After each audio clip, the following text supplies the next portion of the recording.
नमस्कार, मी सौरभ कोरटकर. महत्त्वाच्या बातम्यांमध्ये आपलं स्वागत.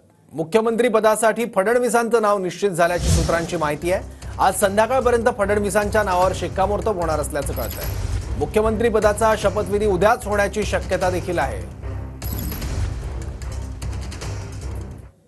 त्या ठिकाणी व्हिजनरी नेतृत्वाची आवश्यकता आहे, जे देवेंद्रजींकडे आहे. आणि दुसऱ्या बाजूला महायुतीचं सरकार चालवत असताना समन्वयाची अत्यंत आवश्यकता असते आणि ती समन्वय करण्याचं कौशल्य, क्षमता देवेंद्र फडणवीस साहेबांमध्ये त्या ठिकाणी निश्चितपणे आहे. हे आपण निवडणुकीला पाहिलं. समन्वय ठेवणं, जागा वाटप करणं, त्या ठिकाणी प्रसंगी आपल्या जागा त्या ठिकाणी विरोधी पक्षाला, आपल्या घटक पक्षांना देणं, कधी उमेदवार नसेल तर उमेदवार देणं, परंतु महाराष्ट्राच्या हितासाठी युती झाली पाहिजे ही भूमिका देवेंद्रजींची होती. आणि त्याच्यामुळे तिन्ही पक्षांना, किंबहुना कवाडे साहेब असतील, RPI असतील, जरी त्यांचे आमदार नसले तरी या सगळ्यांना एकत्रित ठेवून त्यांची मोड बांधून महायुती म्हणून भक्कमपणे ते एकत्रित ठेवू शकतात.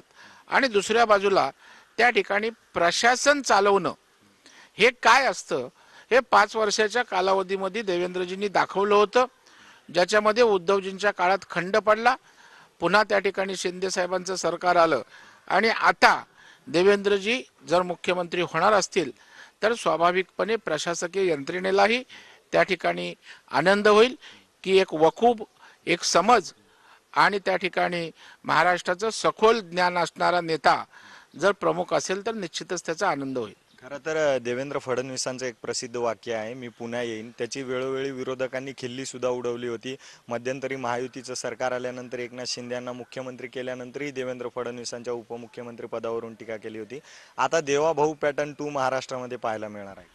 मला वाटतं पुन्हा ते आले. ज्याने ज्याने खिल्ली उडवली त्यांना अत्यंत संयमानं, शांतपणे आपल्या कामाच्या जोरावर त्या ठिकाणी त्यांनी दाखवून दिलं. ते पुन्हा आले, महायुतीचं सरकार घेऊन आले.